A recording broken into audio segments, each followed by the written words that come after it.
tarixdə hansısa bir qəbilə çöldə yaşayan və yaxud da çadırda yaşayan bir millət olmamışıq.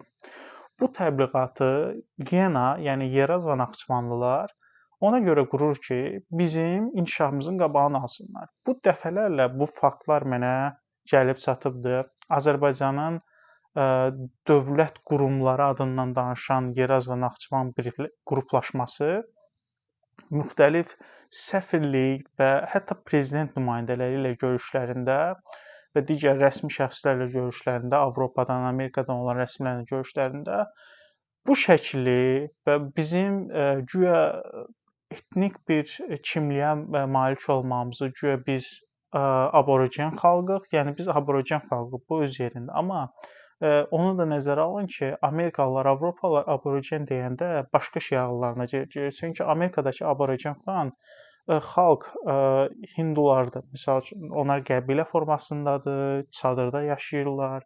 Onların tarixi bu cür olub. Və onların ağlındakı aborigen xalq da bu cür formalaşır və onların göstərdiyi şəkil, bizim idarə formamız, ki, biz qəbilə formasındayıq, ki, biz hər hansı bir çadırda yaşayırıq. Bizi bu cür təqdim etməyə çalışırlar.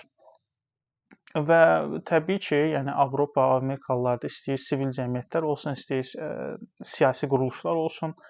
Belə bir insanlarla, yəni cəmiyyətlərlə əməkdaşlıqda maraqlı olmurlar. Onların haqqlarını qorumaqda maraqlı olurlar. Yəni deyirlər ki, bu insanların haqqları qorunmalıdır. Yəni qəbilə formasında yaşasa da, beynəlxalq dilləri bilməsələr də, dünyadan, texnologiyadan xəbərsiz olsalar da onların haqqları qorunmalıdır. Amma onlarla birbaşa işləmirlər. Məsələ burdadır.